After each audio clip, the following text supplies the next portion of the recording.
আমরা যদি আল্লাহর বান্দা হয়ে মরতে পারি, এরপরে আমরা যখন আল্লাহর সামনে যাব বিচারের মাঠে, কোরআন সুন্নাহ অনুযায়ী, তোমাকে আবার বলতেছি, তুমি যদি কোরআন পড়ো, হাদিস পড়ো, তুমি এগুলা দেখবে, এভাবে জিনিসটা বুঝতে পারবা। তুমি যখন আমরা মরবো, হিসাবের টাইম আসবে, আল্লাহর সামনে যখন আমরা উপস্থিত হব, যখন আমরা কুফরি করব না, শিরিক করব না, যখন আমরা কি করব না, কুফরি করব না, শিরিক করব না, আল্লাহর সামনে গেলে আমাদের অনেক গুনাহ যদি থাকে, এটা আল্লাহর ক্ষমতা।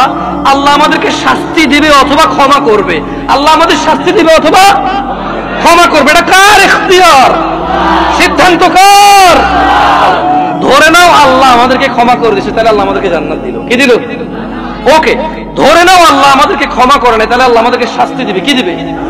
কিন্তু ওই যে আমরা মুমিন মুসলমান, এই শাস্তি চিরস্থায়ী হবে না। কি হবে না? কি হবে না? ওই যে যার যে অপরাধ, চুরি করলে 6 মাস জেল, ডাকাতি করলে 1 বছর জেল, মানুষ মারলে 12 বছর যাবজ্জীবন জেল, ওই হিসেবে আমাদের অন্যায় অপরাধ অনুযায়ী শাস্তি পাবো। কি পাবো? যদিও শাস্তি বড় ভয়ঙ্কর, আল্লাহ আমাদেরকে আশ্রয় দিকে। আমি তোমাদের বলি, আবার বলি, শুনে বুঝার জন্য বলি, আমি তোমাদেরকে কি বলতে চাচ্ছি তোমরা কি বুঝতেছো ভাই? আমি বলতেছি না যে অপরাধ করো, আমি মূলত বলতে চাচ্ছি তোমরা মুসলমান হয়ে মরো ভাই। আমি মূলত বলতে চাচ্ছি আমি যাতে মুসলমান হয়ে মরতে পারি, কারণ মুসলমান হয়ে মরলে অন্যায় অপরাধ থাকলেও আল্লাহ যদি ক্ষমা করে দেন, তিনি গফুর রহিম। আর যদি আল্লাহ বিচার করে, তাহলে তিনি কহার, কঠোর। তিনি যদি শাস্তি দেয়, কেউ শাস্তি ঠেকাতে পারবে না, কিন্তু তিনি কারো উপরে জুলুম করবে না, অপরাধ অনুযায়ী শাস্তি ভোগ করবে। এরপরে আল্লাহকে পবিত্র করে সুন্দর করে জান্নাতে ঢুকিয়ে দেবে। আর শোনো শোনো শোনো শোনো শোনো শোনো শোনো শোনো, তোমার চাইতে ছোট জান্নাত কেউ পায় নাই।